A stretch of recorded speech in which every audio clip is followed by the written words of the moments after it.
This is episode 13 of the Growth Tigers podcast.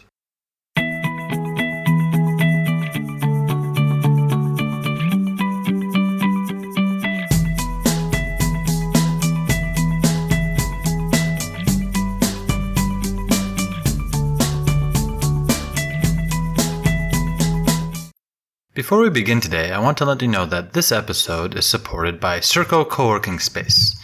Yes, Growth Tigers has its first official sponsor.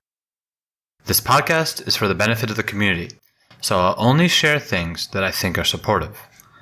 Circo is one of those beneficial things. Not just a co-working space, Circo has one of the longest standing startup communities in Ho Chi Minh City at its heart, Viet Youth Entrepreneurs. Their mission is to create a home where creative and innovative individuals can thrive.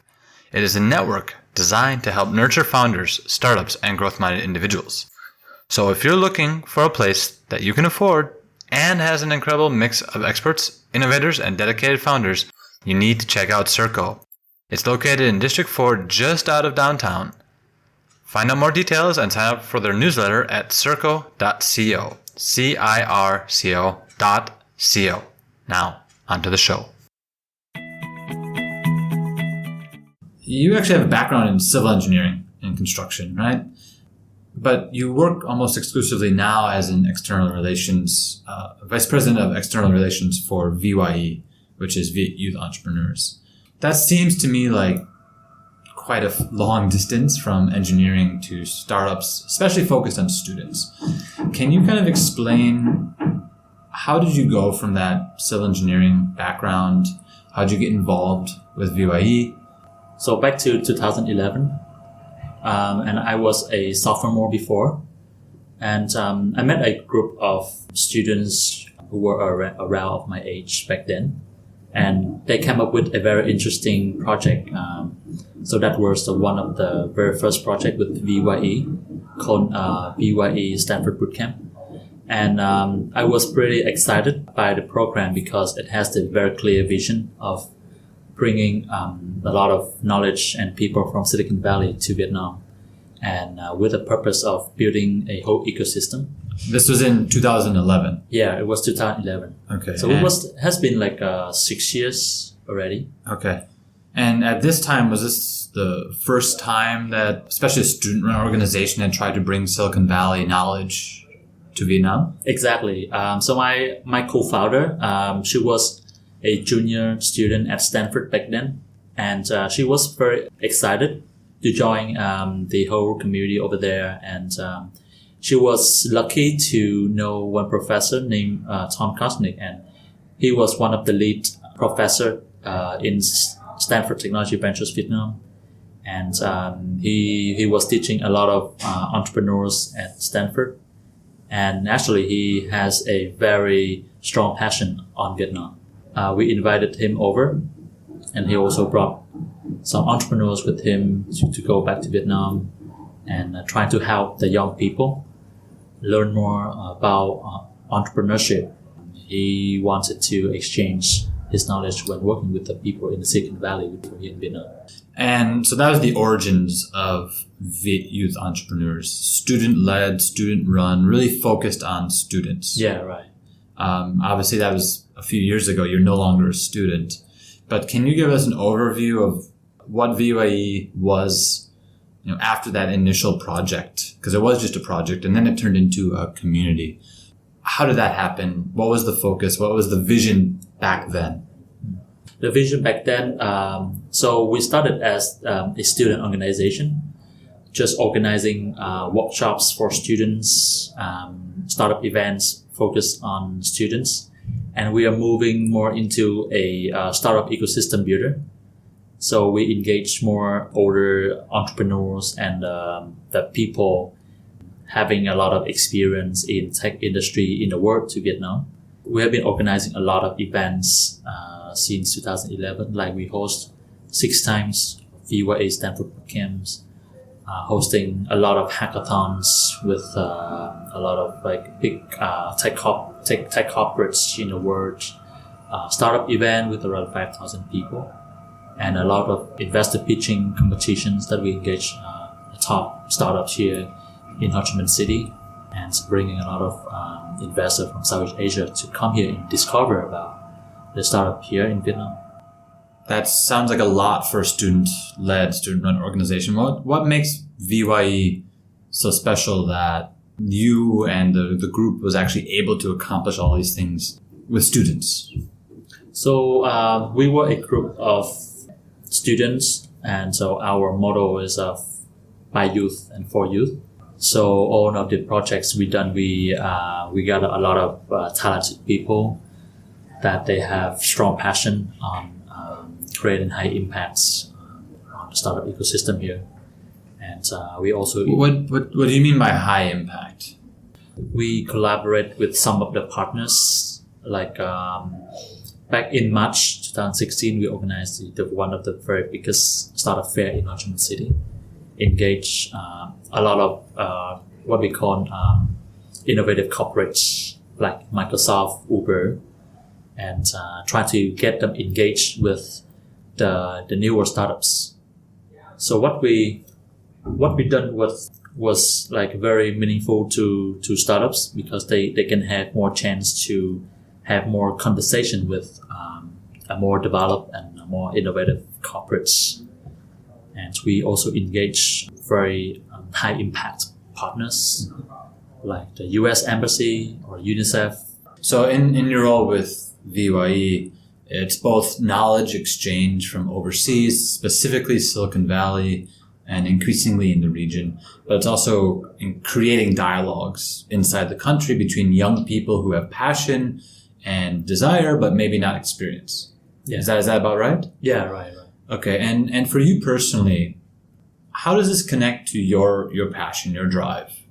Because again, civil engineering, and now you talk about technology startups, and you talk about dialogues and community building.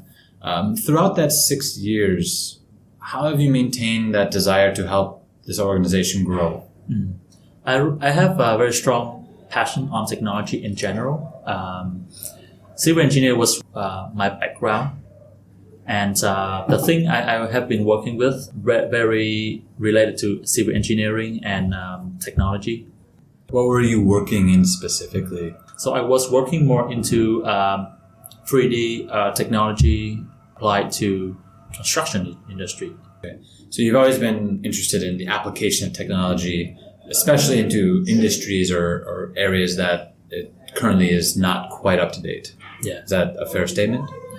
Okay.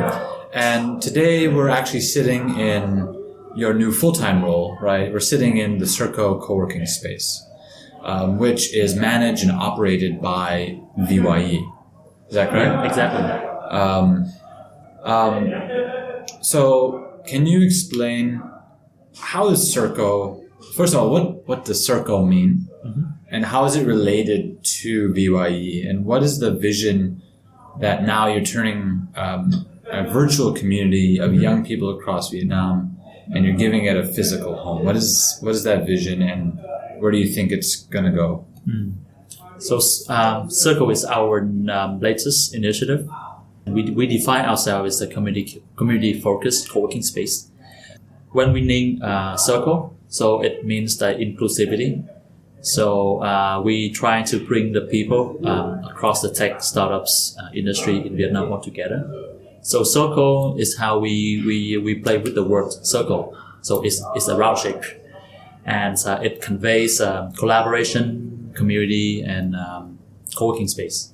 And that is also coming from our very earliest mission of when we first founded VYE, is how to build up a collaborative startup environment. And so why have you decided as a group, as VYE, to then give a physical home to something before which would happen in universities or small meetings or different venues?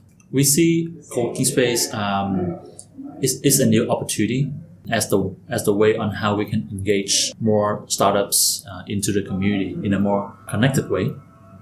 And our team, who also have experience in operating a community, that is also the reason why we came up with the idea of establishing a new co-working space and operated by our.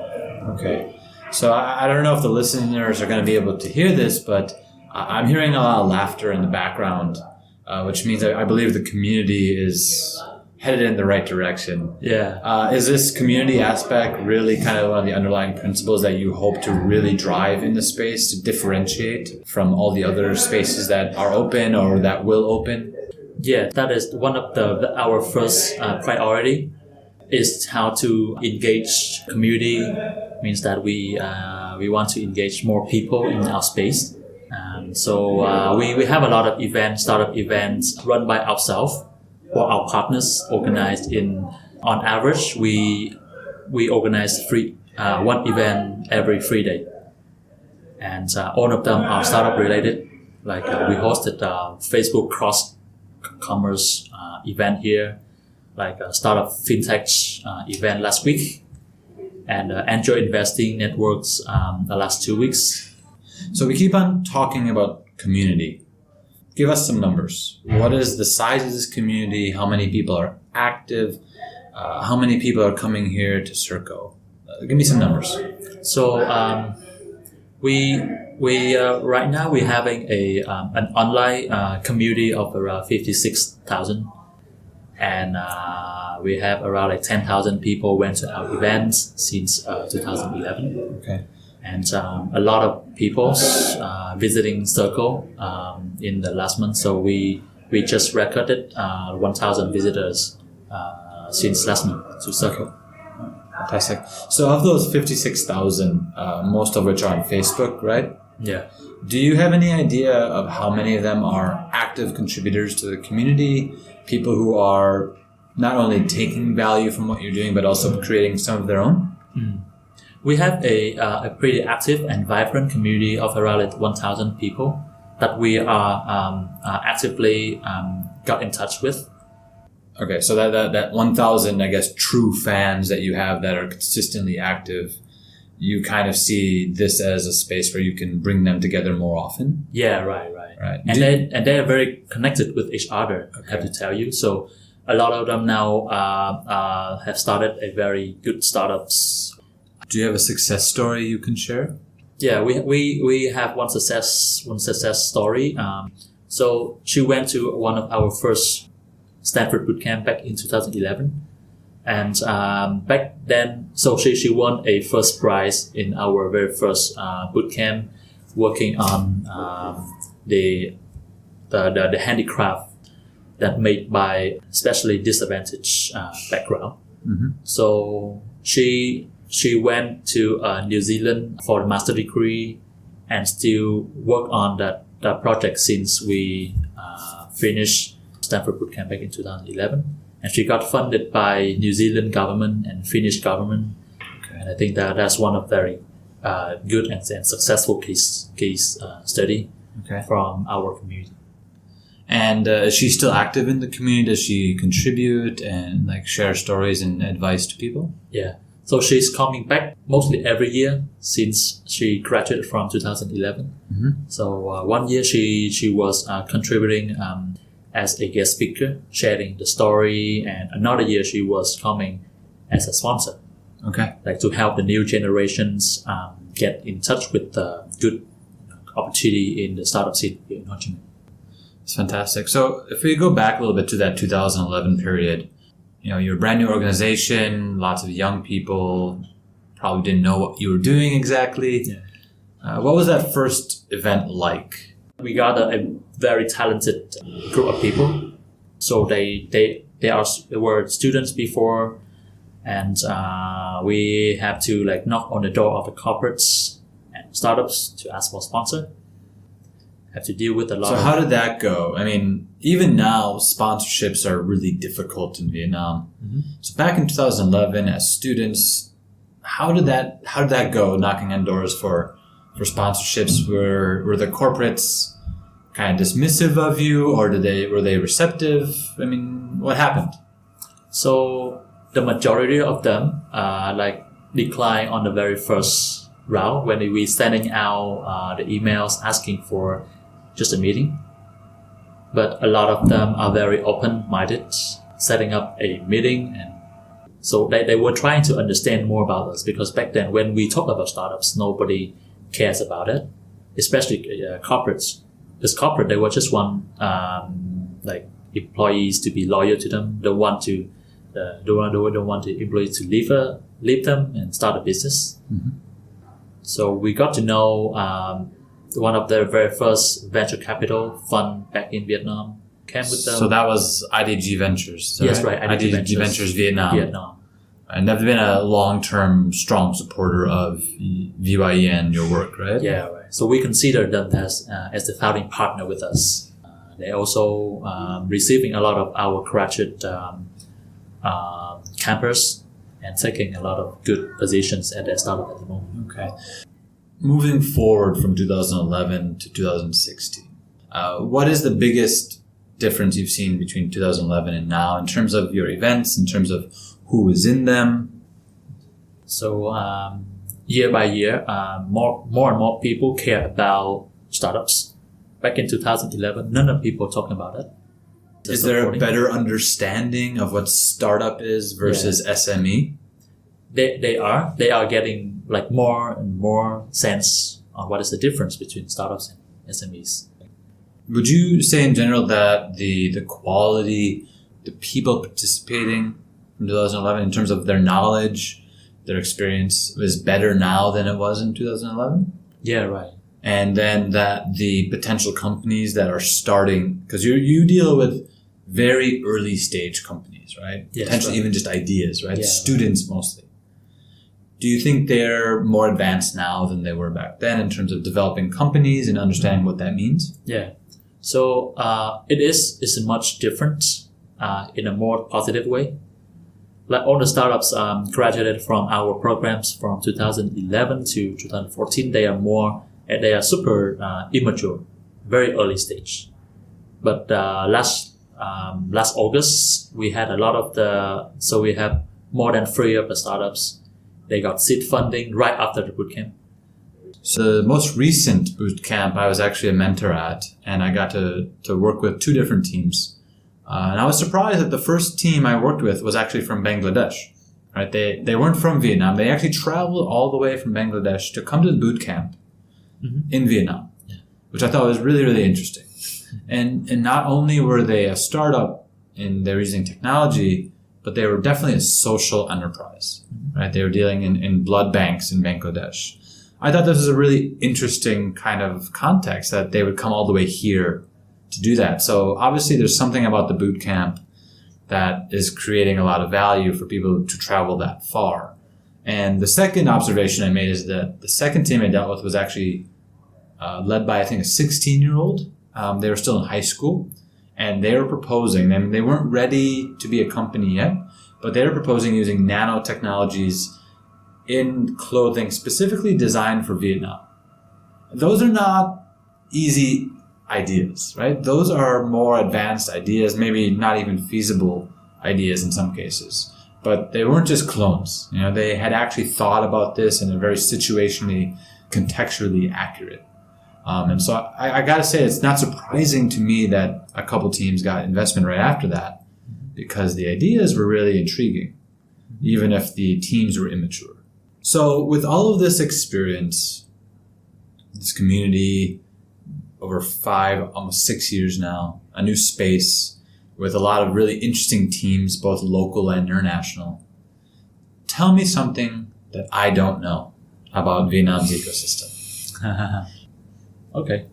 I think one of the things that not a lot of people outside Vietnam know is that right now here in Vietnam has one of the largest quantity of engineers across Southeast Asia, especially tech-related like computer science, electrical, mechanical engineering.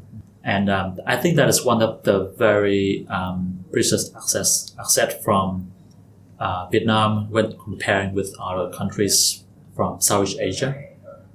Now, what I found interesting is you didn't just say software engineers. You included electrical and mechanical and other types of engineers. Yeah. There's a lot of them. Yeah, right. I think when you talk about the global knowledge of engineering in Vietnam, a lot of people know that there's a lot of software engineers. Mm-hmm. But the reality is there's a lot of other engineers that have other skills. Yeah. So, for example, you would see engineers who are good at working on hardware, right? Yeah. So, in your experience, are you seeing that these engineers are not quite as utilized as much as, say, the software engineers? Well, I think hardware engineering industry in Vietnam are very dependent to the more developed countries. At the industrial level. So how about the more startup level? Like, we have lots of software startups, lots of apps and web apps, but not a lot of hardware startups. I know hardware is difficult. Yeah. But thus far, do you think that there's untapped potential for the development of hardware here? Would you say that's accurate? Yeah, I think that is that's also an untapped opportunity here. Okay. Like I previously said, it is very dependent to the foreign engagement. Inside of your network, would you say there are engineers with these skill sets that would be very interested in opportunities to leverage them in a startup environment? Yeah, they will. Like right now, I have witnessed a lot of startups working more producing a wearable device and a lot of mechanical engineering products. Mm-hmm. And I think that is that has a very large potential. Fantastic. Okay, let's talk about Circo here for a second. Like I said earlier, there's lots of co-working spaces in the city now. There's still a culture of people working in cafes. Mm-hmm. Tell me why someone should come to Circo.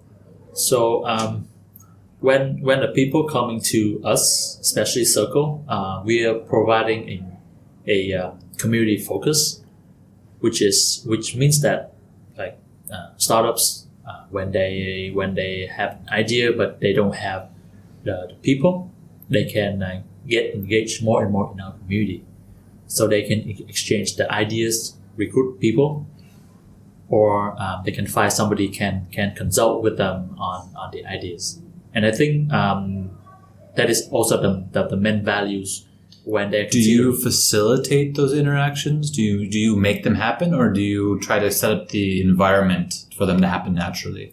We facilitate some initiative by ourselves. Like we are organizing Casual Friday on fintech, on agriculture, and across all the verticals. So we're trying to engage more people in that vertical altogether, so they can learn and discover more future partnerships. But some of the initiative we have partnership, they can use the space and we can help them with communications and connecting the people in the field. Let's turn this back to you for a little bit. I know that you are not the only founder of VYE. In fact, there's 4 or 5? We have 5 founders. 5 founders. Okay. So there's 5 founders, but let's talk about you a little bit. Mm-hmm. What inspires you? I mean, this is operating a co-working space is not the easiest thing. Mm-hmm. Being a community builder is often thankless. No one sees all the hard work behind these events. Mm-hmm. What inspires you to take that burden on and continually do it for now almost 6 years? I think I really love what I have been doing since 2011 with VYEs, and a lot of struggles, how to operate the organization, and trying to break even on all the events that we organize. Right, because VYE is non-profit, right? Yeah, right. And we mostly dependent to sponsorship and grants. Okay. Is Circo one of those attempts to help reduce the dependence on grants? Right. So operating Circo, that we also have some initiative funding back to VYE, mm-hmm. and help the organization self-sustain. Right. Okay. So in sense, Circo is also helping VYE becoming more of a social enterprise of sorts, yeah. Rather than just pure project-based. Yeah. Right. Okay. You've held a lot of events about mentorship. Mm-hmm. Do you have a mentor? Actually, I have some mentors. Are these personal development mentors or are these professional development mentors? They are more professional mentors. I often ask my guests to share a piece of advice. Something that when they're frustrated or they're having a bad day, it kind of lifts them up. Something that keeps them going. Do you have a particular piece of advice that you would like to share? So I read a lot of books, and one of my favorite books was the Steve Jobs, and he's the one that very extreme passion on what he does. I learned a lot about him. It's very critical to do what you love, because when you love to do something, and you fail, you still have the momentum to come back. I think that's good advice. Love what you do, because when you do what you love, you will keep the momentum to stay on your compass, your route towards the future. So we're rounding out the end of the episode here. Can you tell us where can we find out more about Circo? What is the best option for following Circo on social media? And then where can we find out more about you personally if anyone wants to get in touch with you? For Circo, we have our website at www.circo.co.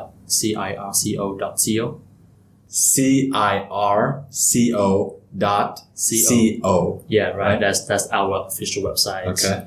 So there's a lot of events here and a lot of initiatives that we are launching month by month. Mm-hmm. So you can just subscribe to our email lists on our website, and we are sending all the information to that one. Okay. For personal, I use Facebook.